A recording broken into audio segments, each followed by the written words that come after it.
নমস্কাৰ বন্ধু বান্ধৱীসকল, বলক এতিয়া যাওঁ আমি এটা নতুন বস্তু চাবৰ বাবে। সেই বস্তুটো কেনেকুৱা ময়ো চাম আৰু আপোনালোককো দেখাবলৈ চেষ্টা কৰিম। নিশ্চয় বস্তুটো চাই আপোনালোকে সকলোৱে ভাল পাব।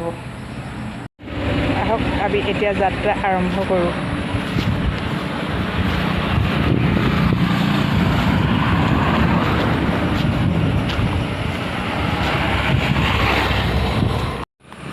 এয়া আমি গৈ আছোঁ, গৈ পামগৈ। প্ৰায় আধা কিলোমিটাৰ ৰাস্তা যাব লাগিব।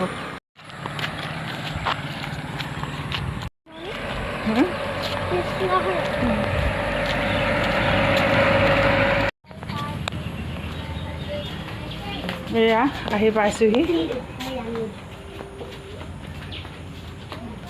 এয়া এইটো হৈছে পিঠাগুড়ি খুন্দা মেচিন। ইয়াত পিঠাগুড়ি আৰু কি খুন্দে? হালধি খুন্দে ন। এবাৰত কেই কেজি দিব পাৰে? চাউল 10 কেজি। 10 কেজি দিয়ে। আপোনাৰতো লোৱা কিমান দিন হ'ল? 2 বছৰ।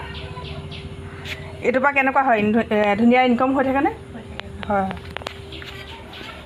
ঘৰখন ধুনীয়াকৈ চলি থাকিব পাৰে ন। আমাৰ ওচৰত এইটো বস্তু নাই যে ধুনীয়াকৈ চলি আছে। চবেই পিঠাগুড়ি খুন্দিব। এতিয়া বৰসবাহ ছিজন, বৰসবাহ পিঠাগুড়ি খুন্দিবলৈ আহে আৰু বিহু ছিজনত ধুনীয়া চলি থাকে।